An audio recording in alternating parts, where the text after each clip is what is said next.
Buenos días y buenas tardes a todos. El doctor Pape, por problemas técnicos, no puede introducir o mm, darle la bienvenida a este webinar, pero en nombre de la Sociedad Venezolana de Coloproctología, queremos dar las gracias a todos por estar aquí en este webinar de doctor Julio del Castillo del Hospital Universitario de Marqués de Valdecilla en Santander, España, sobre el síndrome de resección anterior baja, o LARS.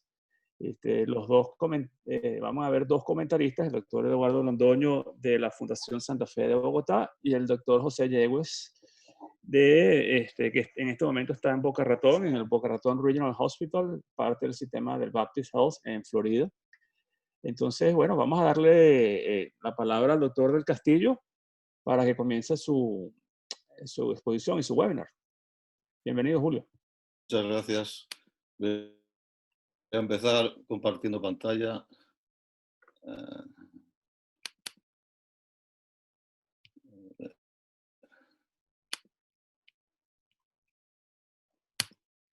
Y arrancamos.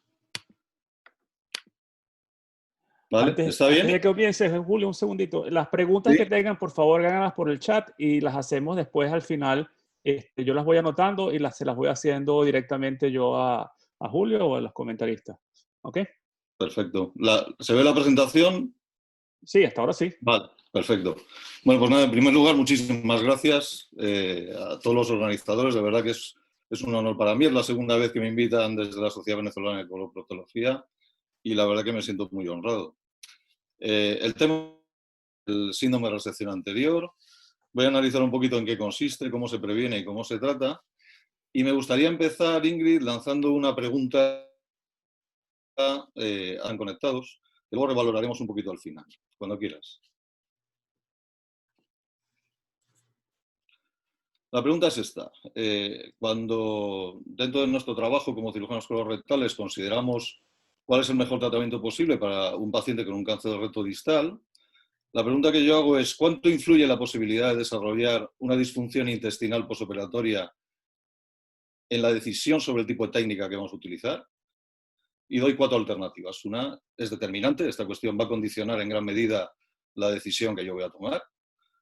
Otra sería es importante, tendrá un impacto significativo en mi decisión. La tercera sería es poco importante, lo consideraré siempre secundario al resultado oncológico. Y la última sería no tiene importancia, los resultados oncológicos son mi única preocupación. Yo, como no se trata de engañar a nadie, yo lo contestaría sinceramente, pensando que... Y luego, cuando termine la charla, intentaré ver si he convencido a alguien de que lo considere un poquito más importante o no.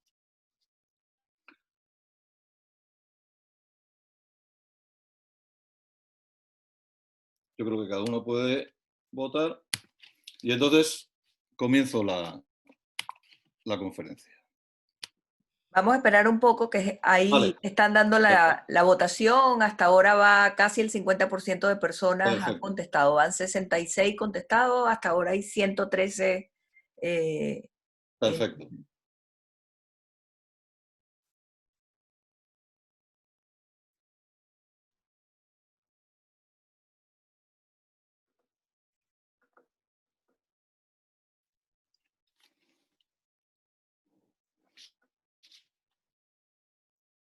Cuando paren de votar, yo finalizo la votación, ¿ok? Te aviso. Perfecto. 30 segundos más.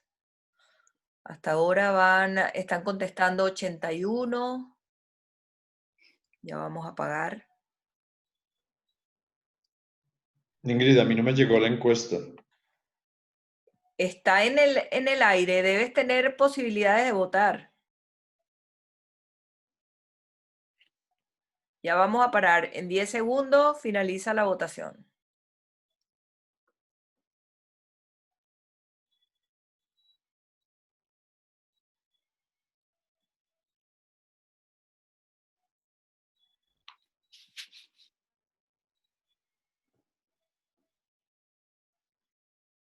Ok. Finalizó. Julio, ¿tú quieres compartir los resultados de una vez o los quieres al final? Yo creo que los vemos al final, que puede ser interesante. ¿Vale? Ok. Vale, pues, bueno, ¿qué es el LARS? Pues el LARS es muy generalmente un conjunto de síntomas que aparecen cuando hacemos resecciones rectales con preservación esfinteriana y esto es lo más importante, da lugar a un deterioro muy importante de la calidad de vida. Y este es el mensaje que debe repetirse una y otra vez, la incidencia en la calidad de vida del paciente. ¿Y el origen de esto cuál es? Pues es muy fácil, es cómo ha evolucionado el margen que nosotros consideramos de seguridad distal en la resección de recto. De tal manera que los clásicos, Golliger, Dukes, Busse, hablaban de un margen de seguridad de 5 centímetros. Eso en los años de cirugía, lo que a mí se me enseñó es que había que dejar 2 centímetros de margen. Y a lo que hemos llegado hoy en día es que dentro del seno de la radioquimioterapia preoperatoria neoadyuvante, incluso se podría considerar que si obtenemos un margen libre de células malignas, el resultado oncológico podría ser adecuado.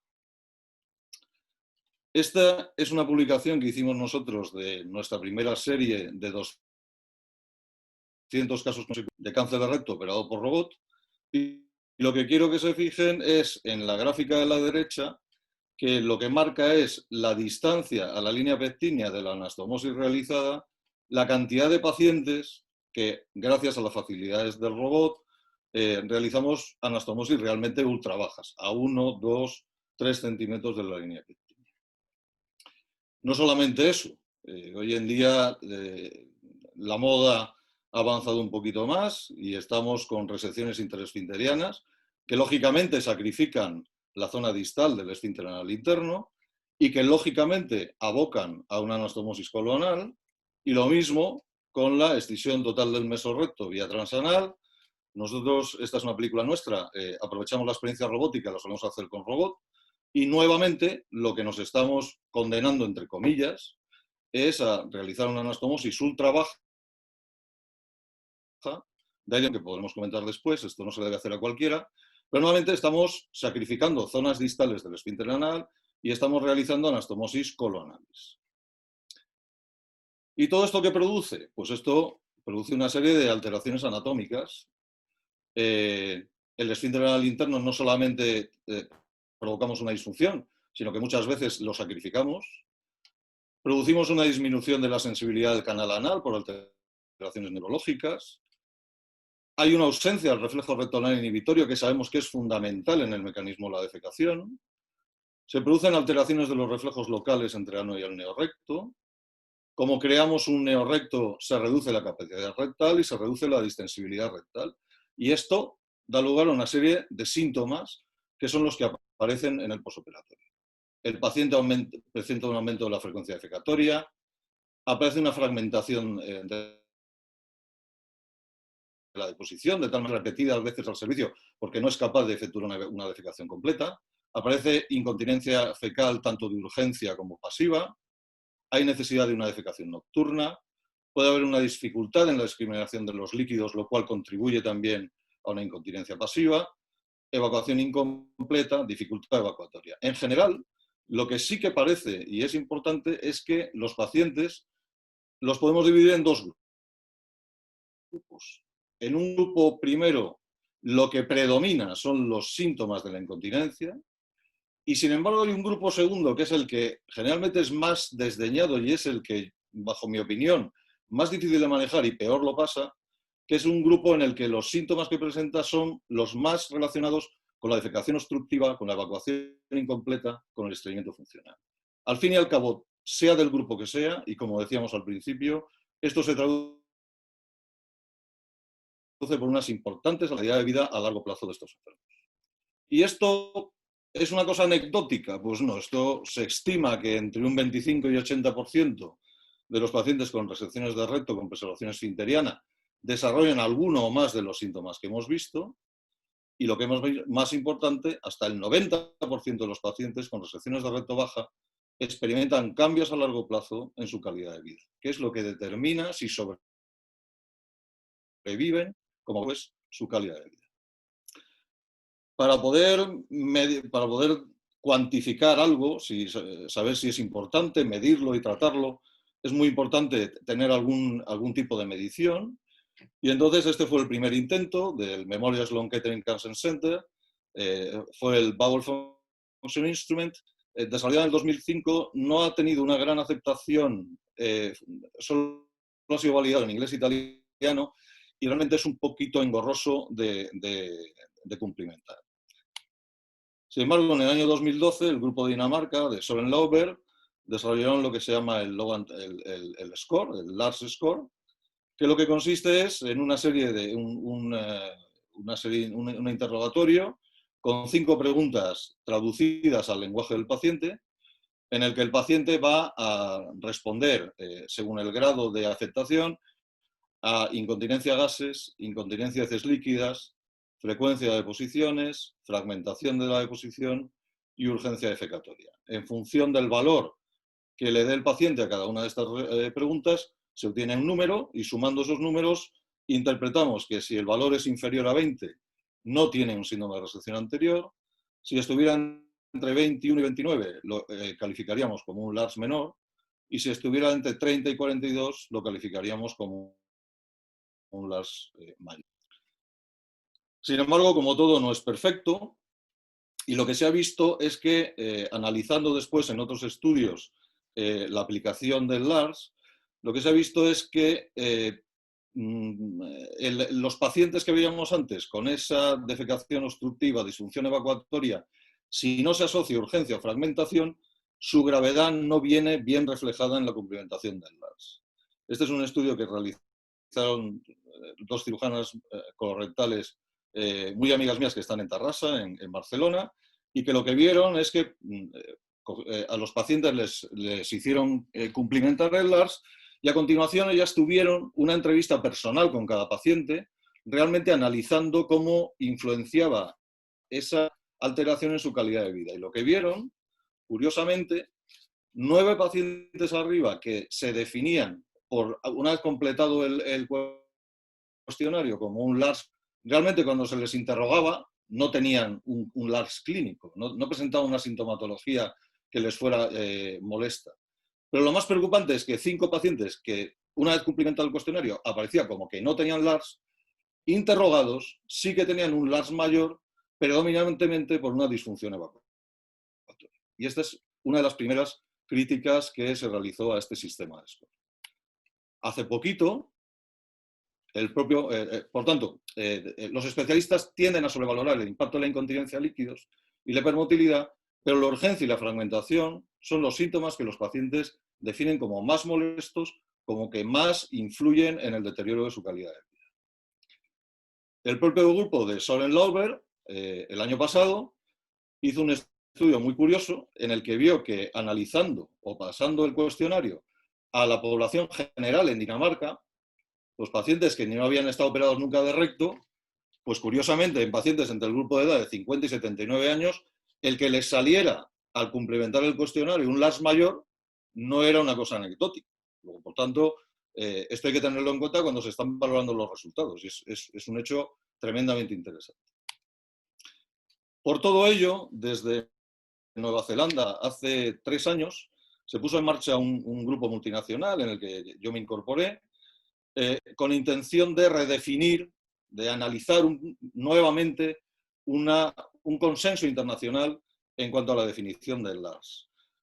Esto se hizo mediante un estudio Delphi en el que participamos 3 grupos. Por un lado eran cirujanos colorectales, por otro lado eran pacientes, esto es muy importante, y por otro lado era enfermería, estomaterapeutas. Entonces, mediante cuestionarios Delphi que se fueron pasando, se fueron seleccionando aquello que cada grupo consideraba más importante, y al final tuvimos una reunión de consenso. Las conclusiones están publicadas en Diseases of Colon Rectum, en Colorectal Diseases, en varias revistas de interés de este año, y lo que obtuvimos fue más que una gradación, más que el objeto era cuantificar, el objeto fue de definir. Es decir, lo que se llegó a la conclusión es que un paciente con LARS es un paciente que, por supuesto, ha tenido una resección anterior con preservación de esfínteres y que presenta alguno de estos síntomas con alguna de estas consecuencias. y incidimos tanto en la importancia de los síntomas como la de las consecuencias. Por ejemplo, ahí pueden ver pues, la función prácticamente impredecible de la evacuación intestinal, la alteración de las consistencias de las heces, aumento de la frecuencia de la deposición, deposiciones repetidas dolorosas, dificultades de evacuación, urgencia defecatoria, incontinencia y soiling, que a su vez da unas consecuencias que son las que realmente producen la alteración de la vida del paciente, que es una dependencia de tener siempre un baño a su disposición, una preocupación a lo largo de todo su día sobre cómo va a ser la función defecatoria, una insatisfacción general de cuál es su funcionamiento. Esto le crea una serie de estrategias y de compromisos, pues voy a ir andando por aquí porque sé que tengo un servicio a mi disposición o no. Estas son las consecuencias, ¿de acuerdo? Y este yo creo que es un dato muy importante. El siguiente paso en este grupo sería pasar a un intento de cuantificar. Pero yo creo que el objetivo fue definir y me parece muy interesante. ¿Lo podemos prevenir? Pues hay una serie de factores de riesgo que son conocidos y que, como diré después, una gran parte de cómo se debe evitar esto es en la prevención. No debemos de fiarnos que podemos hacer esta técnica, sino si debemos de hacer esta técnica. El hecho de que se pueda hacer no creo que sea sinónimo de que se deba hacer, pues porque pacientes que han tenido radioterapia preadyuvante o neadyuvante, pacientes con quimio, con anastomosis ultrabajas, en los que se ha hecho excisión total del mesorrecto, con estomas, en los que hay complicaciones anastomóticas, son pacientes más candidatos a tener un LARS importante. Y de todos estos, el que se ha visto que es un factor independiente del LARS mayor, sin ningún lugar a duda, es la presencia de radioterapia. ¿Habría algún sistema para predecirlo? Pues este es el POLARS, que me parece súper interesante, en el que, haciendo una valoración preoperatoria de estas 6 características, nos podemos hacer una idea de cuál es el riesgo. ¿Qué es lo que valora? Valora y penaliza la edad en el momento de la cirugía, penaliza el género femenino, porque se ha visto que es más susceptible de desarrollar el LARS, penaliza lógicamente una excisión total del mesorrecto versus una excisión parcial, porque el daño neurológico y el reservorio que se va a obtener va a ser menor, penaliza, como también es lógico, la distancia del tumor en el momento del diagnóstico, si se ha realizado o no estoma, también en relación directa con la distancia, y ya ven que penaliza muchísimo la presencia de radioterapia preoperatoria. De tal manera que, rellenando para cada paciente cada una de estas variables, obtendríamos un valor final que nos puede hacer prevenir o predecir cuál es el riesgo de desarrollar un síndrome de resección anterior en el posoperatorio para un enfermo determinado. ¿Puede evitarse? Sí, claro. Si hacemos una colostomía terminal, lo hemos evitado. Y esto, que parece una herejía, decir, pero vamos a ver, hoy en día un cirujano colorectal se va a conformar con una colostomía definitiva en un paciente con un cáncer de recto bajo. Pues yo no sé si es una herejía o no es una herejía, pero cuando uno analiza, y este es un estudio de la Cochrane, no es de cualquier sitio, la calidad de vida de la resección rectal por cáncer con o sin colostomía permanente, los estudios ponen en duda que realmente sea peor la calidad de vida que aquellos pacientes en los que, desde luego, hay un LARS significativo. Comentábamos antes de conectarnos, aquí hay una influencia muy importante en cuanto a la sociedad de la que hablamos. En España, y me imagino que en el mundo latino, desde luego cuando a algún paciente le diagnosticas un cáncer de recto, la primera pregunta que te va a hacer no va a ser si va a sobrevivir o no, sino si va a llevar una bolsa o no. En nuestro mundo o sea, el evitar la colostomía es un éxito, por definición, aunque luego, cuando aparece el LARS, pero incluso pacientes con un LARS severo son reacios a hacer una colostomía, y yo creo que esto es un tema educacional, de tradición, de lo que sea. Cuando yo hablo con cirujanos daneses o cirujanos del norte de Europa o noruegos, esto no se cumple, no es así. Entonces, realmente hay pacientes que, contándoles lo que les puede esperar, optan muchas veces de entrada o muchas veces posteriormente por una colostomía que, en definitiva, es mucho más sencilla de manejar que un LARS severo. Pero, como digo, esto es un tema en el que la cultura es un tema cultural, en en el que influye de una manera, yo creo que muy importante. Porque lo que sí que se ha visto es que la calidad de vida de los pacientes que se operan por cáncer de recto y que sobreviven al cáncer de recto, su calidad de vida, con lo que se asocia estrechamente, es si aparece un LARS y con la severidad de este LARS.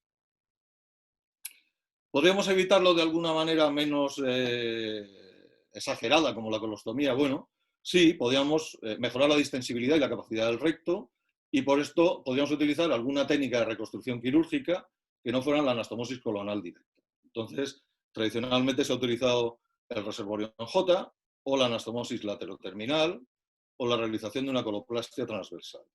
Estudios hay muchos, yo he seleccionado este clásico de la Cleveland Clinic de Dr. Facio, en el que realizó un estudio prospectivo en el que los pacientes que iban a ser sometidos a una resección anterior baja oncológica se dividían en dos grupos en función de si había posibilidad o no de confeccionar un pouch en J, y las conclusiones de este trabajo fueron que en principio, cuando el pouch es posible, debería realizarse, porque se asocia un menor número de posiciones diarias, hay mejoría en índices de severidad de incontinencia y reducción en la fragmentación, y cuando el reservorio en J no es posible, no parece que esté tan claro la diferencia entre una coloplastia transversal y una anastomosis colonal directa. Como todos tenemos experiencia además en esto, con los reservorios, cuando uno analiza los resultados al cabo de 6 meses o de un año, los resultados no quedan tan claros. Otro tema muy controvertido es el cierre precoz o retrasado de la ileostomía, y yo creo que este es un tema que a todos nos preocupa. Parece ya lógico que cuanto antes revirtamos la ileostomía, mejor iría. En el grupo de Fernando Laportilla en Sevilla, que lo analizó, esto no quedaba claro, pero bueno, parecería lógico. Lo que sí está claro es que todos tenemos el mismo problema, supongo. Los pacientes que ya se les ha hecho la cirugía oncológica y se les ha colocado una ileostomía temporal, van a completar su tratamiento radioquimioterapia de inducción. Digamos que la responsabilidad sobre ellos ya es menor porque tenemos otros pacientes a los que tenemos que operar, y muchas veces estos quedan en el limbo de la lista de espera de los justos con una ileostomía para reconstruirse, que muchas veces nos cuesta entre 6 meses y 1 año su reconstrucción. Hay gente que ya se está planteando, y hay un estudio en Valencia desarrollándose ahora mismo, de intentar revertir la ileostomía en el mismo ingreso de la cirugía para que precisamente no pasen después a tener esta dilatación tan importante en el tiempo. Habría que ver los resultados. Ahora mismo, como digo, está en desarrollo. Y luego la última parte, ¿lo podemos tratar de alguna manera? Pues este es un metaanálisis que lo que analizó fue cómo se trataba, y la verdad que los resultados no es que sean muy prometedores. Todos los estudios del análisis de revisión tenían muy poca calidad científica, pues porque eran pocos casos, porque eran unicéntricos, porque eran retrospectivos, porque utilizaban poblaciones con tratamientos muy diferentes, porque los seguimientos no eran uniformes. Y además, como siempre ha pasado con esto, se focalizaban fundamentalmente sobre la incontinencia fecal, cuando hemos visto que una parte muy importante del LARS no es la incontinencia fecal. De hecho, cuando estos estudios miraban qué instrumentos se utilizaban en cada uno de ellos para valorar la función intestinal posoperatoria, pues fíjense, en 3 no utilizaban ningún instrumento. Pero lo que también es muy curioso es que la mayor parte de ellos de lo que se fiaban era de un Wexner, con lo subjetivo del Wexner, lo variable del Wexner y lo tan orientado a la incontinencia del Wexner. ¿Qué podemos hacer en la práctica? Bueno, pues podemos intentar incidir en todas esas alteraciones que hemos visto que cometemos con estas cirugías tan vistosas que utilizamos actualmente. Bueno, vamos a intentar mejorar la distensibilidad y la capacidad rectal. Para eso disponemos de un arma muy importante que es el reentrenamiento visceral y muscular, y el biofeedback es un mecanismo muy, muy útil. El biofeedback realmente pone en contacto el paciente con, en nuestro caso lo hacen las fisioterapeutas y las enfermerías de estomaterapeutas. El paciente tiene un contacto muy directo, se le trata durante una serie de sesiones de una forma muy cercana, y los pacientes mejoran. Los pacientes mejoran en cuanto a la continencia, disminuyen la frecuencia de urgencia defecatoria y, sobre todo, lo que más me importa, mejora la calidad de vida. Nosotros hacemos encuestas en los que igual el Wexner o el Lars no disminuyen tanto, pero cuando se incide sobre la calidad de vida, que al final es lo que a mí me preocupa, el conseguir en la mejora del paciente, pues igual un Wexner no ha bajado mucho o igual el Lars no se ha modificado de una manera llamativa, pero el paciente dice que claramente se encuentra mejor. Claramente se encuentra mejor. El biofeedback no tiene ningún efecto secundario y además otra ventaja que tiene es que lo podemos hacer muy cercanamente a que el paciente ha terminado el tratamiento de quimio-radioterapia posoperatoria. Otro mecanismo de actuación sería actuar sobre la inervación autonómica y del sistema nervioso. Sabemos que por el hecho de hacer una resección segmentaria estamos interrumpiendo vías nerviosas y pese a la anastomosis tan bonita que hacemos, hay una alteración en la movilización colónica y nosotros podemos incidir utilización de agonistas de receptores serotoninérgicos o mediante la estimulación de las raíces sacras vía periférica a través del nervio tibial posterior o directamente a través de la neuromodulación de raíces sacras. Esto es un estudio de la influencia del Lars antes y después del tibial posterior, en el que insisto que puede parecer que, a mí no me parece la mejor manera de medirlo el Lars, pero sí la calidad de vida. Puede parecer que un Lars de 32 a un 27, yo no sé si eso realmente va a tener influencia o no en la calidad de vida. Preguntaría más en test de calidad de vida que la influencia del Lars. Este es un estudio realizado en España, en Galicia, 10 pacientes con síndrome de resección anterior. Se realizó el tibial posterior percutáneo, nosotros siempre lo hacemos percutáneo, no transdérmico, 2 sesiones semanales de 6 semanas, se vio una reducción significativa del Wexner, pero sobre todo una mejoría estadísticamente significativa en cuanto a la calidad de vida en la depresión y la urgencia defecatoria. Mejoría del Lars score en 50% de los pacientes, incluso con algunos con resolución completa. En cuanto a la neuromodulación de raíces sacras, más o menos los estudios lo que vienen a decir, el número de casos no es muy alto porque digamos que era una indicación que se tenía un poquito en reserva y se utilizaba exclusivamente para casos con muchísima repercusión y en los que había fallado todo, que yo creo que es donde se debe intentar, pero eso hace que el número de pacientes reclutados no fuera muy alto. Más o menos el intention to treat es de un 75% y las revisiones, todas ellas, lo que dicen es que en cuanto al tratamiento de la incontinencia, más o menos los resultados serían equiparables a los que obtenemos en el tratamiento de la incontinencia con neuromodulación de raíces sacras por otros motivos, que están, todo el mundo más o menos está de acuerdo, en un 70% de éxito a los 10 años. Con lo cual es algo, este es otro estudio de Muret, que concluye que la neuromodulación lo tenemos que considerar para el tratamiento del síndrome de resección anterior severo, pues porque realmente podemos mejorar mucho la calidad de un grupo importante de pacientes. El estudio de Muret, esta es en la gráfica, cómo cambia la urgencia defecatoria, cómo cambia el número de episodios de incontinencia fecal y la consistencia de las deposiciones antes y después de la neuromodulación, y lo mismo el Wexner y el Lars.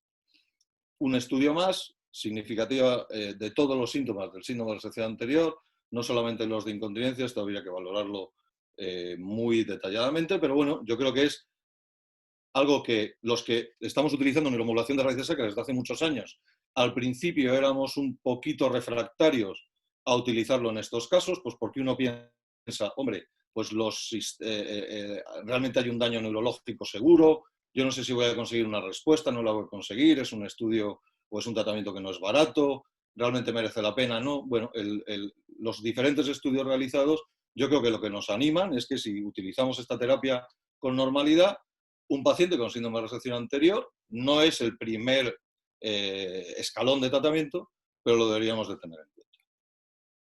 Estas son gráficas del estudio anterior de neuromodulación, cómo se compara el Wexner pre y posoperatorio y el Lars pre y posoperatorio, que son estadísticamente significativos, pero cuando uno ya analiza incontinencia gases, heces líquidas, en la fragmentación se ve que prácticamente no hay ninguna diferencia, bueno, los resultados no son tan importantes, da la sensación esa de que los pacientes con un predominio de la sintomatología de incontinencia, el éxito es equiparable al de los pacientes con otras razones de incontinencia fecal. Últimamente estamos utilizando algo que tampoco estaba diseñado para el Lars, que son los sistemas de irrigación retrógrada, transanal, los utilizábamos mucho para niños, para lesiones medulares, con muy buenos resultados, y hemos empezado a utilizarlo en pacientes con LARS. Este es un estudio de San Sebastián en el que comparamos el tibial posterior con la irrigación, y los resultados eran mejores para la irrigación, y realmente hay varios sistemas.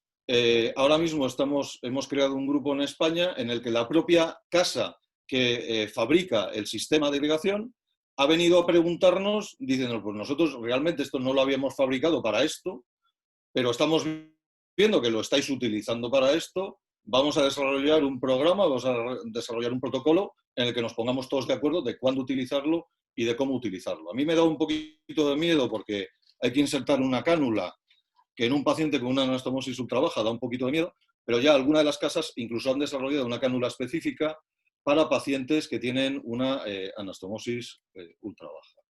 El problema que nos vemos es que en este país tan curioso en el que vivo yo, cada comunidad autónoma es prácticamente, bueno, hace lo que le da la gana, y entonces yo, por ejemplo, en mi comunidad no me financia la sanidad pública el sistema, hasta 100 kilómetros sí se lo financia. Entonces, bueno, es una cosa que, como siempre, parte de asociaciones de pacientes en colaboración con nosotros para intentar que esto que es eficaz sea subvencionado, porque realmente este es un tratamiento que es caro. ¿Hay algún algoritmo? Pues muchos. Yo he puesto aquí uno. ¿Yo en qué lo resumiría? El algoritmo para mí es muy sencillo. El algoritmo empieza por pensar, antes de hacer la cirugía, el riesgo al que estamos sometiendo al paciente. Y por eso lo decía antes. Yo hay veces que veo cirugías de excisión total del mesorrecto trasanal en tumores que están localizados a 8 centímetros del margen anal. Y yo me hago cruces diciendo, pero ¿qué necesidad hay de hacerle aquí una anastomosis coloanal a un paciente con un tumor a 8 centímetros sabiendo lo que le va a venir después? Si tenemos otras alternativas que pueden ser igual de eficaces. Entonces, realmente que plase que no todo lo que podemos hacer lo debemos de hacer, hay que considerar el paciente al que nos estamos enfrentando. No es lo mismo un paciente joven de 30 años que una paciente con 4 partos vaginales y 72, porque luego nos vamos a encontrar lo que nos vamos a encontrar. Y yo creo que el algoritmo empieza por pensarse muy mucho a quién hacérselo.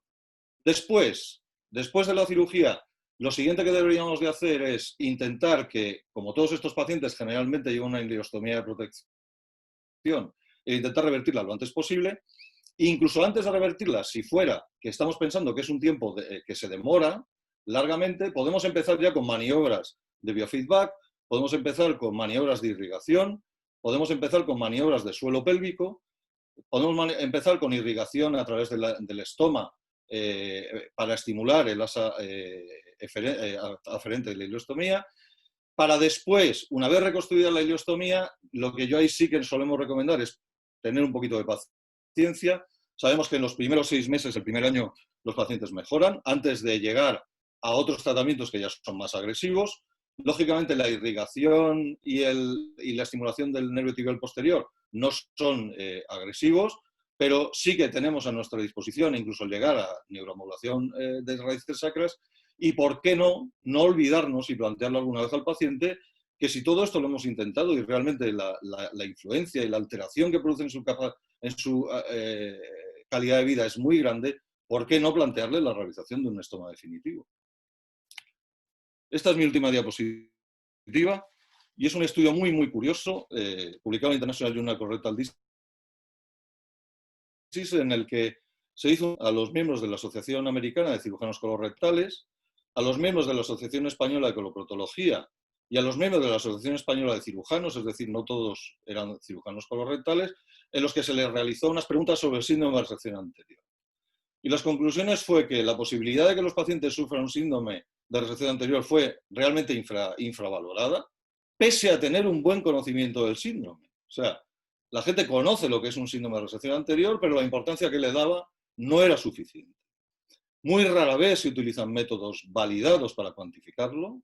Se aprecia un desconocimiento muy importante en cuanto a los factores de riesgo, que como hemos visto son fundamentales para la prevención, y el conocimiento de las posibilidades terapéuticas fue igualmente muy limitado.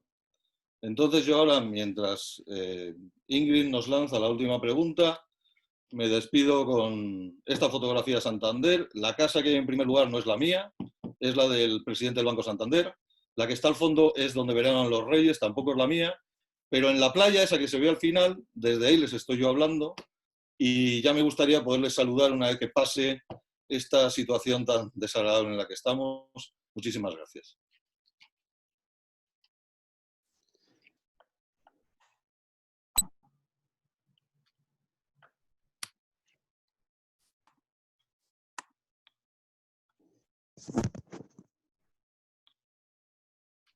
Bueno, ahora les damos la palabra al doctor Londoño, al doctor Yegües, para que hagan sus comentarios acerca de esta muy buena presentación que nos dio el doctor del Castillo. Muchísimas gracias. Bueno, excelente presentación. Yo quiero comenzar por decir que más o menos el 90% de los pacientes tienen una idea antes de la cirugía de su sobrevida, pero menos de la mitad sabe cuáles son las consecuencias de una anastomosis muy baja. Esto es algo que es el problema principal aquí, es que los cirujanos no les explican con detalle a los pacientes las consecuencias de una anastomosis de esta magnitud.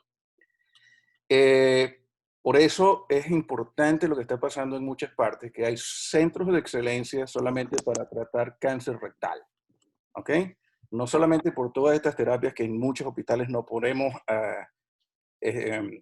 brindarles a los pacientes, sino también por la experiencia tratando este tipo de enfermedades, especialmente los pacientes que necesitan terapia neoadyuvante. Hay muchísimos detalles sobre esto, y una de las cosas que me llama la atención es que en la mayoría de los trabajos no hay análisis preoperatorio de la función de los pacientes. Hay un estudio reciente holandés que hacen una evaluación gigantesca de pacientes que no han tenido cirugía y los que han tenido los anterior resection.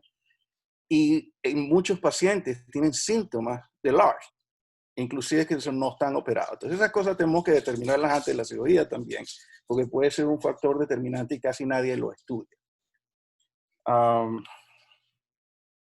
Doctor Londoño, si tiene otro comentario. Sí, muy buenos días, doctor del Castillo. Excelente presentación, felicitaciones. Quisiera agradecer a los doctores Pape y a Angarita, así como a la Asociación Latinoamericana de Coloproctología por la invitación y a la Sociedad Venezolana de Coloproctología por esta excelente charla. Mi comentario realmente va a una de las primeras diapositivas y a las primeras palabras que hizo el doctor del Castillo. Evitar una colostomía puede llegar a ser un éxito y como bien lo decía el doctor Yegües, desafortunadamente a muchos pacientes se les informa sobre el tipo de cirugías, sobre la sobrevida, las complicaciones que pueden tener, pero quizás en el abordaje clínico que hacemos del paciente no se toca la posibilidad del LARS, no se le explica realmente que la posibilidad puede ser hasta el 75-80% en algunas series, variando obviamente la severidad del mismo, y me parece realmente una Dalí del doctor del Castillo cuando dice que el hecho de hacer una colostomía no es una frustración para el cirujano, no es un desastre para el paciente dependiendo de la forma como uno lo analice y la forma como se lo presente al paciente. En esta época en que se está haciendo cirugía robótica, en donde uno puede obviamente hacer una resección aún todavía más baja con un sacrificio importante del esfínter interno, incluso prácticamente sacrificando más del 60-70% del mismo, esta consideración me parece fundamental y pensaría yo que, como lo dijo el doctor del Castillo, debemos influir en el paciente, debemos explicarle al paciente y obviamente, retomando las palabras del doctor Yegües, los centros de excelencia de cáncer de recto, eso es lo que buscan, es decir, buscan no solamente una excelente cirugía con una resección total del mesorrecto por cualquiera de los métodos que hoy en día utilicemos, que sabemos que va a disminuir la posibilidad de una recaída local, pero a su vez debemos estar muy conscientes de que estamos sacrificando en un momento dado la calidad de vida del paciente. Importante resaltar también el hecho de que en los estudios, como bien lo dijo el doctor del Castillo, el score de quality of life, de calidad de vida, realmente no se incluye en la mayoría de estos estudios, se incluyen en la escala de Steve Wexner o se incluye el Polar o se incluye el LARS, la clasificación o incluso la de Memorial Sloan Kettering, que como lo dijo el doctor del Castillo es supremamente engorrosa, pero no se compara con la calidad de vida del paciente, porque con la variabilidad que se expuso desafortunadamente hay pacientes que pueden tener síntomas sin ni siquiera tener todavía hecha la resección. Entonces me parece fundamental ese punto, doctor del Castillo, y me parece que usted es una adalid en eso y tener el coraje de demostrar que el hecho de terminar uno con una colostomía no es la frustración del cirujano, ni es la imposibilidad técnica que uno pueda tener para hacer este tipo de abordaje. Mil gracias. Quisiera hacer otro comentario. Hay pacientes que, esto es un espectro muy amplio de pacientes en el postoperatorio. Hay algunos pacientes que tienen un LAR menor, pero es debilitante para ellos. Hay otros pacientes que tienen LAR mayores, pero pueden vivir vidas muy activas. Entonces, hay algo aquí que todavía no ha encajado en su lugar, y es lo que nosotros tenemos que buscar. Por ejemplo, la cirugía robótica, no hay trabajo suficiente para decir que una mejor disección, una mejor posibilidad de preservar los nervios autonómicos, etcétera, va a mejorar. La recesión lo estoy tratando de decir en inglés. La resección mesorrecto transanal quizás pueda también mejorar esto, pero no hay suficientes números.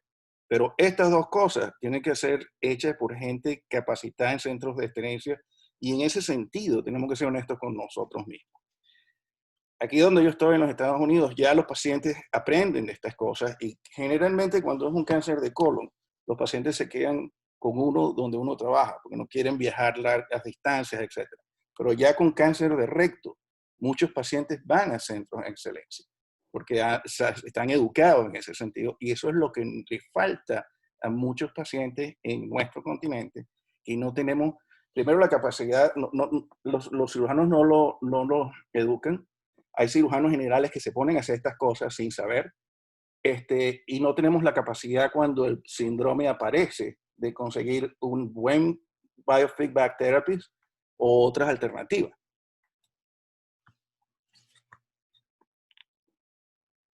Doctor del Castillo, ¿algún comentario, por favor? Sí, no, estoy absolutamente de acuerdo con todo. Comentábamos antes de comenzar la conferencia, cuando estábamos unos cuantos, cómo realmente, lo que decía yo de la influencia de la cultural, ¿no? A mí los cirujanos en Dinamarca, esto surgió porque los pacientes empezaban a exigirlo, ¿vale? O sea, ya no es el paciente quiere... Por ejemplo, nosotros en nuestro hospital nos pasa una cosa muy curiosa.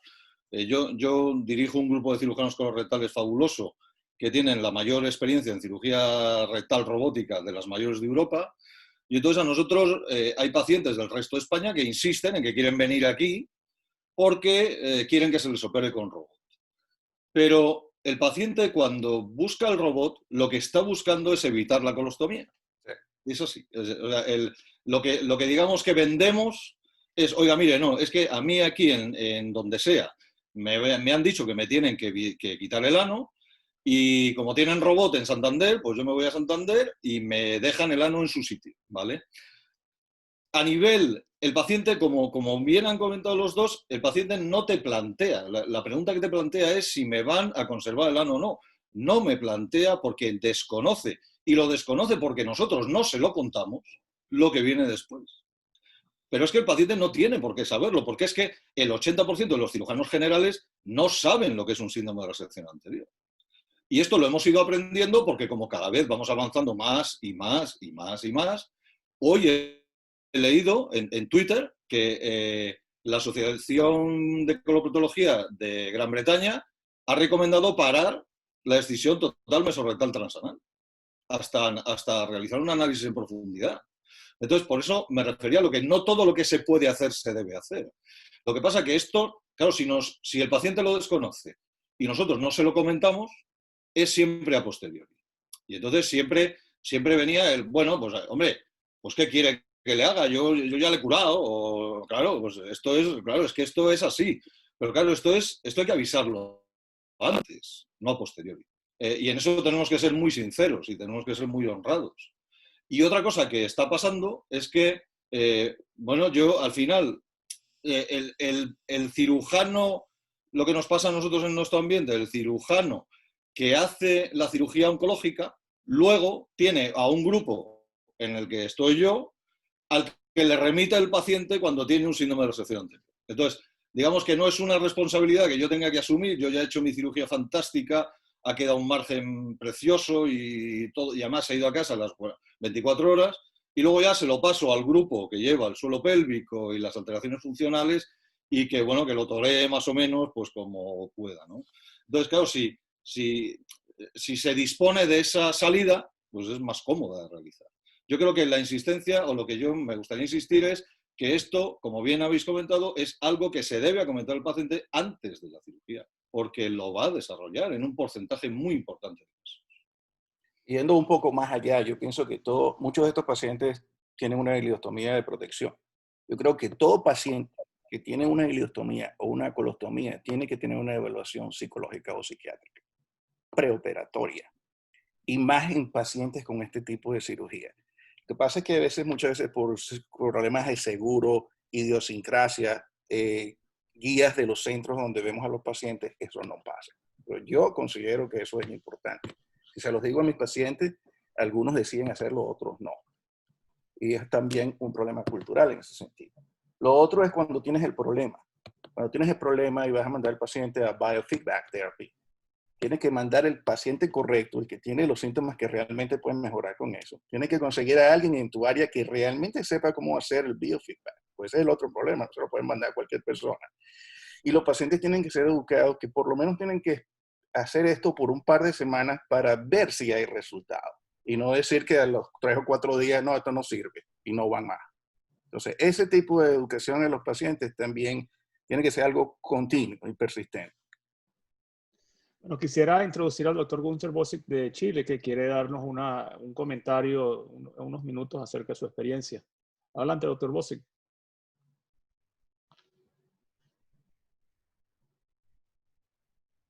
Ingrid, no sé si lo puedes conectar para que hable. O... Sí, que me levante la mano para identificarlo, por favor.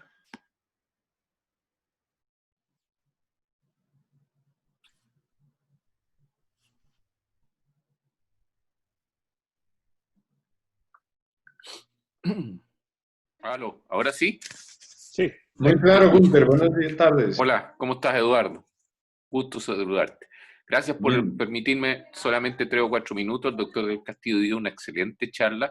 Nosotros en el Hospital Clínico de la Chile tenemos 2 estudios, uno hecho hace 3 años, en el cual comparamos pacientes con colostomía definitiva, operados con Miles, y pacientes con resecciones ultra bajas, que habían tenido más de un año de evolución del cierre de la ileostomía, y les comparamos calidad de vida a través de un estudio que está valorado, que está pasado al español, digamos, que se llama EuroQol 5, que es muy simple, y descubrimos que los pacientes que tienen resecciones anteriores bajas tienen peor calidad de vida que los pacientes que tienen colostomía definitiva, salvo en un aspecto, que es el aspecto de la vida sexual, que nosotros lo agregamos, que no estaba en esta, porque desde el punto de vista de la sexualidad, de la vida sexual, es peor la vida de los pacientes ostomizados que los que tienen resecciones bajas o ultra bajas.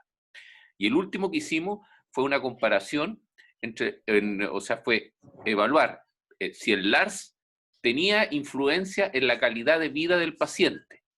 Tomamos nuevamente un grupo de pacientes operados con cáncer de recto ultra bajo, que habían pasado más de un año del cierre de la ileostomía, y le aplicamos la escala de LARS y le aplicamos además la calidad de vida, e hicimos una comparación entre LARS y calidad de vida. Los resultados que nosotros tuvimos es que el 60% de los pacientes tenían LARS, ¿de acuerdo? Algún grado de LARS, ¿ya? Y el 40% no tenía LARS. La calidad de vida era mucho mejor en los pacientes que no tenían LARS, y la calidad de vida iba disminuyendo a medida que el LARS se hacía más severo en su puntaje. Lamentablemente, creo que por el bajo número de pacientes no salió estadísticamente significativo. El impacto más importante en la calidad de vida del paciente que tiene LARS es en sus actividades habituales. Son pacientes que habitualmente, como dijo muy claramente el doctor del Castillo, son pacientes que requieren tener un baño cercano, porque si no, no son capaces de... Su vida gira en torno a tener un excusado cerca, porque si no lo tienen, ellos simplemente no van y se privan, ¿no es cierto?, de realizar sus actividades habituales. De modo tal que este es, creo yo, súper importante, como dice el doctor del Castillo. Nosotros en el hospital tenemos biofeedback, tenemos estimulación del nervio tibial y eventualmente lo aplicamos en este grupo de pacientes para que puedan mejorar la calidad de vida, pero hay que advertirle a los pacientes.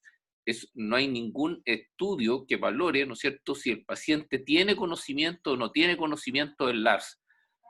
No hay ningún estudio, por lo menos realizado por nosotros. Yo creo que nuestro objetivo va a ser ese, poder informar a los pacientes del LARS, y eventualmente en los pacientes que el LARS es muy severo y que no ha tenido ninguna respuesta, yo creo que, como el doctor del Castillo lo plantea, la colostomía es una alternativa válida para esos pacientes porque le van a cambiar sin lugar a dudas la calidad de vida. Muchas gracias. Era solamente ese aporte. Gracias. Muchísimas gracias por ese comentario, y que es muy bueno que tenga data local, o sea, su aporte local a este tema, que es muy importante. Y como el doctor del Castillo lo explicó, el valor sociocultural que se le da a la colostomía o no es muy importante y va a variar de acuerdo a la zona de donde estemos viviendo. Yo creo que eso es un aspecto importante que hay que hablar con el paciente, y que la idiosincrasia del paciente es muy importante en estos casos. Hay unas preguntas, sobre todo, ¿cuánto tiempo después evalúa el doctor del Castillo los pacientes si tienen LARS o no? Luis, perdóname, ¿podríamos poner los resultados de la encuesta? ¿Cómo no, Ingrid? Está al adelante. principio y al final. Ingrid. Ingrid.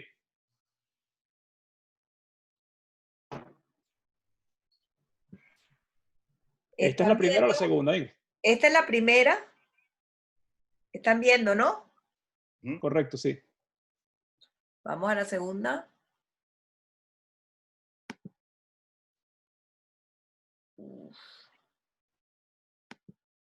Momento.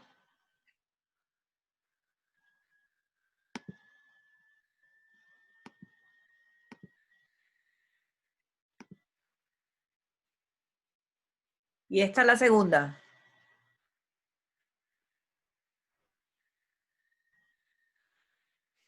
Parece que alguien he convencido, entonces. Es correcto, sí. De 19 a 27% subió la respuesta inicial. Yo me gustaría una cosa añadir. Hay que transmitir que el tratamiento no es fácil, ¿vale? Cuando insistimos tanto en la prevención, es que realmente todas estas medidas que tenemos, el tratamiento no es fácil de realizar y no todos los pacientes mejoran. Entonces, por eso tanto en la prevención y por eso tanto en evitarlo, no contemos con que, bueno, pues una vez que se desarrolla, pues con todas estas cosas que nos han planteado, bueno, los pacientes mejoran, pero no es fácil el obtener una mejoría. ¿De una pregunta ¿cuánto tiempo después estás evaluando los pacientes después de la cirugía para decir que tienen LARS o no tienen LARS? Sí, eso lo hablábamos antes, ¿no? Yo creo que al principio hay que ser paciente. Yo creo que la experiencia que tenemos todos es que por lo menos los primeros 6 meses los pacientes mejoran una vez cerrada la ileostomía. Si antes hemos hecho medidas como la gimnasia, el biofeedback y tal, puede que antes, pero yo no empezaría con temas de estimulación tibial o de irrigación transanal antes de 6 meses. En general, hablando con la gente, incluso hay gente que esperaría más, entre 6 meses y 1 año. Yo creo que 6 meses puede ser un periodo de tiempo, dependiendo también de la gravedad, ¿no? Pero es cierto que hay que tener un poquito de paciencia, un poquito de paciencia, porque los pacientes mejoran. Y mientras tanto, ¿qué haces de tratamiento? ¿Qué le dices al paciente? ¿Cómo le manejas esos síntomas tan incómodos para su calidad? Sí, en principio haríamos la primera aproximación, sobre todo en los pacientes con incontinencia, la primera aproximación que hago en cualquier paciente con incontinencia fecal. Una serie de recomendaciones dietéticas, una serie de recomendaciones sobre pues si tiene diarrea asociada a la loperamida o lo que sea. Empezar con algún tipo de ejercicio de suelo pélvico, más o menos las recomendaciones generales con las que abordo cualquier paciente que me llega con incontinencia fecal. Si el problema es una defecación obstructiva, tenemos un problema más más difícil de solucionar. De acuerdo, gracias.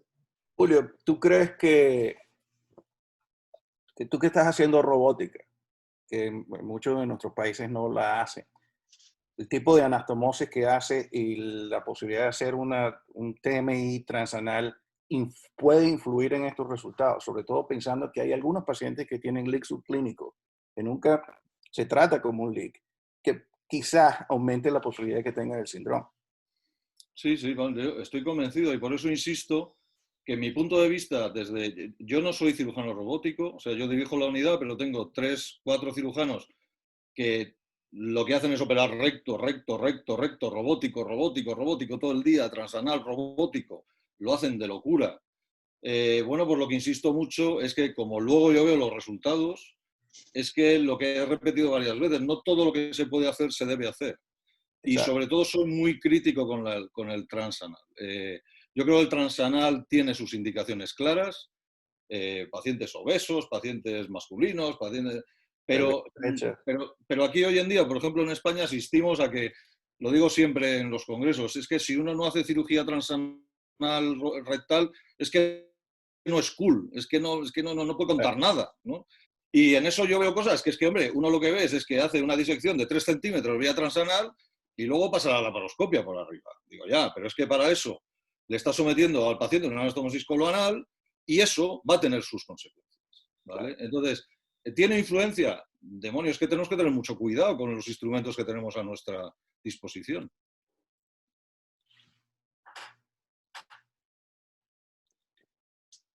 ¿Tienes alguna experiencia con los inhibidores de los receptores de serotonina? No, personalmente no.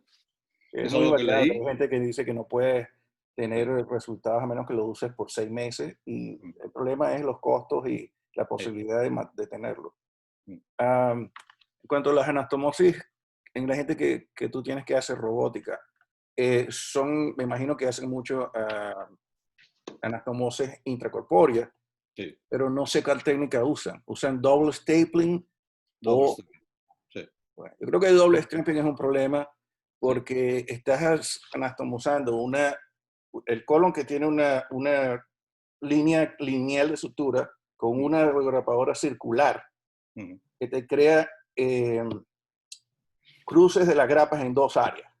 Por eso yo estoy haciendo casi todo, corto el colon con el vaso sealer, hago un push string y pongo el ambil. De esa forma no me quedan cruzadas las líneas de sutura. Y lo otro, cuando meto la engrapadora circular, trato de ponerme en una de las esquinas para que si pasa esto, solamente haya un solo cruce de sutura. Estas son cosas técnicas, pero que generalmente no tienen valor desde el punto de vista estadístico, pero pueden ser cosas útiles a la hora de lidiar con este tipo de pacientes.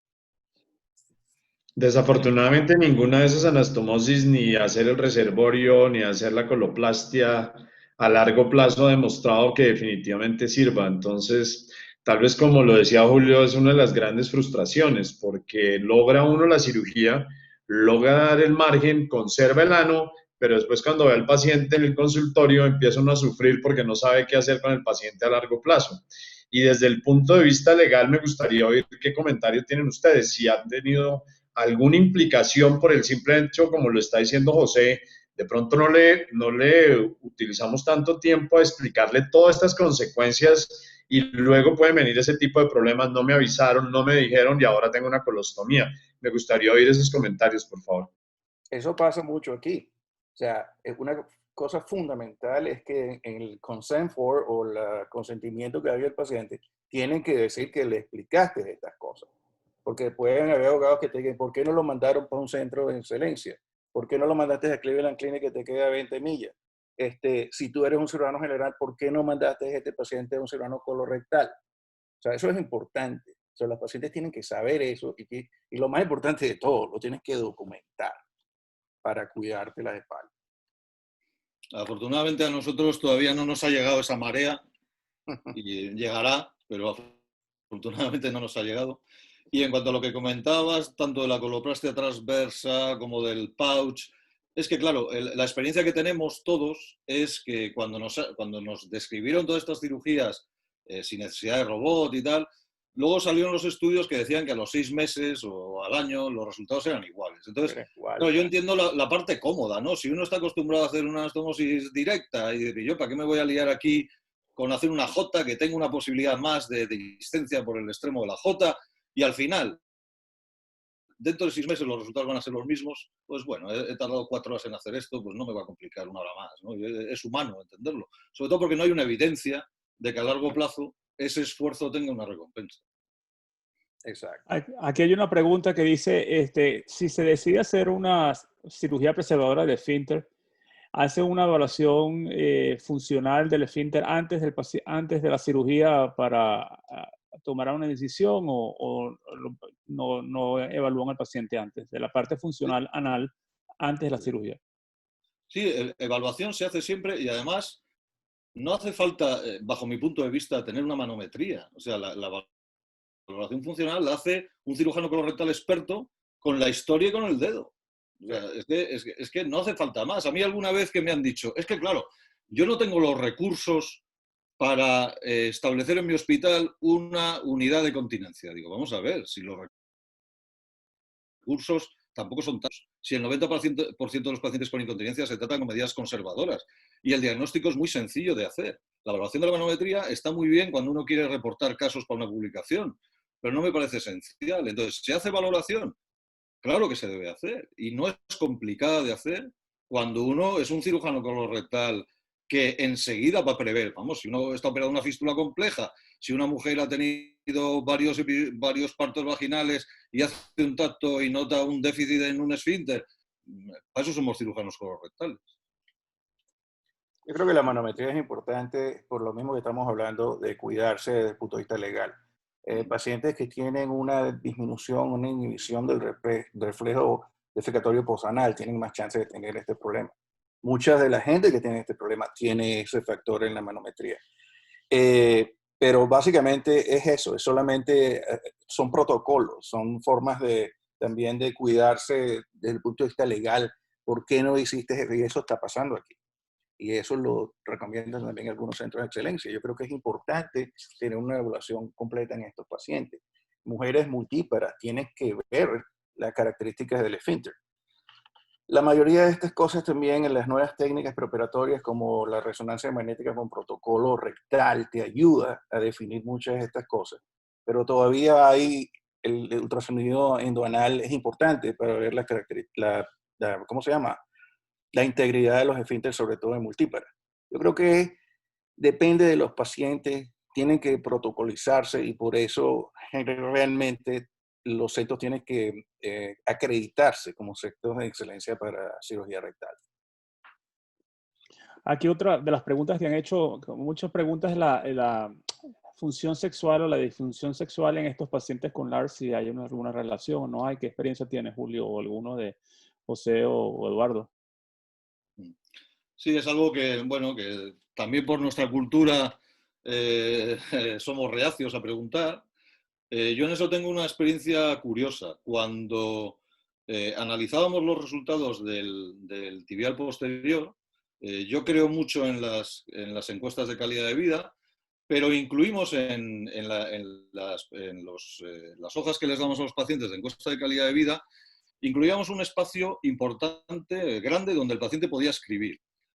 Bueno, pues con las alteraciones sexuales me pedían más páginas. O sea, es curioso. O sea, cuando realmente preguntas, o sea, no es algo que el paciente muchas veces salga de sí, pero realmente es algo que tiene una enorme importancia y es algo que si el paciente se encuentra en un ambiente de relajación, si le das confianza y si le das posibilidad de explayarse, claro que tiene muchísima importancia. Lo que pasa es que tradicionalmente, bueno, pues, y también según la cultura, pues bueno, pues para nosotros es un tema de aquella manera, ¿no? Yo creo que sí, si bien aparentemente no hay estudios directamente relacionados, pues obviamente lo que acaba de decir José es importante. En el consentimiento informado claramente toca decir cuáles son las consecuencias desde el punto de vista sexual. Probablemente las dos, el LARS y las consecuencias sexuales, de pronto no tengan una relación o podrían tener alguna relación por la parte neurológica, pero sí es muy importante aclararle al paciente cuáles son esas posibilidades, cuáles son las consecuencias y obviamente que las tenga muy, muy en mente antes de la cirugía. Sí, yo creo que los problemas sexuales y los problemas de disfunción urinaria tienen que ver más con la técnica de la preservación de nervios que otra cosa. Pueden coexistir. Por eso es que a veces, por ejemplo, ¿para qué voy a hacer una coloanálisis? Sé que tengo que movilizar más colon, quizás tengo que tomar la vena también, y eso aumenta la posibilidad de alteraciones simpáticas. En este sentido, quizás el uso del ramocetrón ayuda en algunos pacientes, pero en esto nunca podemos ganar completamente 100%. Y lo importante es que los pacientes sepan a lo que se van a someter. Aquí hay una pregunta. ¿Cuál es la experiencia de los panelistas con el Watch and Wait? Y si hay alguna relación, o sea, como ya hablamos de que hay pacientes que no están operados y tienen síntomas de LARS, ¿no? En aquellos pacientes que le dieron neoadyuvancia y tuvieron una respuesta completa, si tienen algún tipo de síntomas, no lo vamos a llamar LARS porque no tiene una restricción, pero si tienen unos síntomas parecidos a los de LARS. ¿Tienen alguna experiencia sobre esto? Nosotros realmente el Watch and Wait es algo que utilizamos en contadísimas ocasiones. Es decir, no forma parte de nuestro protocolo y solamente pacientes que expresan, o sea, se les explica claramente, pero nosotros decidimos al principio que, y en España más o menos yo creo que es lo habitual, salvo incluidos en algún tipo de estudio prospectivo, no es algo que haya tenido mucha extensión aquí. Entonces, en ese sentido, quizás alguno de los otros panelistas tenga más experiencia, nosotros no por esta razón. José. Tenemos muy poca experiencia en esto porque esto no es un procedimiento que está aprobado por la FDA. Es más empírico que otra cosa para la mayoría de los cirujanos y oncólogos acá. Sin embargo, algunos pacientes se tratan de esa manera. Quizás en Brasil hay mucha gente con esto y deberían de ver si alguien tiene alguna experiencia con esto, pero también volvemos a lo mismo, esto también tiene implicaciones legales importantes y quizás por eso mucha gente en los Estados Unidos no lo hace o no lo aconseja. Eduardo, ¿tienes Sí, alguna nosotros experiencia también con tenemos una experiencia limitada, sin embargo, en algunos pacientes después de la radio sí quedan con algunas consecuencias, algo de tenesmo, algo de proctalgia en algunas ocasiones e incluso algo de escurrimiento fecal, pero nuestra experiencia también es limitada, pero me gustaría, como lo acaba de decir José, yo estoy seguro que en el panel, perdón, de participantes hay 118 personas, estoy seguro que hay brasileros y nos podrían dar luces al respecto. Yo no sé si Gunther tiene alguna experiencia, que fue el que hizo la pregunta, a ver si tiene alguna experiencia con eso. La verdad es que no son solamente casos anecdóticos hasta ahora, pero vamos a empezar con el Watch and Wait ya formalmente en nuestro hospital, a contar yo creo que del fines de este año. Ya tenemos hecho el protocolo y por lo tanto ya a partir de este año, del próximo año vamos a tener un poco más de experiencia respecto al tema, que creo que es importante porque permite preservar el esfínter anal y de esa manera evitar un poco el LARS. Gracias. Bueno, no sé si hay alguna otra pregunta. Si no veo más preguntas, déjenme volver a revisar aquí. Hay muchas preguntas que hicieron que ya que el doctor del Castillo ya habló sobre dio las respuestas en la conferencia. Entonces, creo que Ingrid está grabando esto y la van a poder revisar después. No sé si quieres decir algo de esto, Ingrid. Sí, después la subirán la Sociedad Venezolana de Coloproctología a su canal de YouTube y les dirá cuáles son las coordenadas, ¿sí? Ok. Entonces, bueno, no me queda más nada sino en nombre de la Sociedad Venezolana de Coloproctología darle muchísimas gracias. Fue una excelente presentación y una excelente discusión, me parece a mí. Y en nombre mío y en nombre sobre todo de la sociedad, Peter, que no pudo por problemas técnicos hablar hoy, pero en nombre de la Sociedad Venezolana de Coloproctología le damos muchísimas gracias y bueno, esperamos seguir haciendo este tipo de conferencias más a menudo. Este es un excelente medio para conectarnos. Esta es una de las cosas que hemos aprendido en la pandemia, de que a distancia, a través de estos medios, se pueden hacer muy buenas conferencias y tener excelentes relaciones en diferentes lados del mundo. Doctor del Castillo, mil gracias a la Sociedad Venezolana nuevamente por haberme invitado y esperamos algún día visitarlo en ese paraíso que nos mostró de foto. Excelente charla, Julio. Agradecidos a la sociedad y demás está decir que pueden contar conmigo en cualquier momento. Nada, por mi parte también un millón de gracias, pero yo sí que cuando acaba esto echo de menos la cerveza con los que hemos estado hablando. Eso sí, eso es verdad. Interesante, ¿no? Es interesante, pero ahora me la tomaré con mi mujer ahora, pero me gustaría más seguir compartiendo en directo. Que no se tome la costumbre de esto. Es verdad. No, y con un sitio tan bello como ahí en Santander, ya estoy comprando el pasaje. Muchísimas gracias. Muchas gracias. Hasta luego.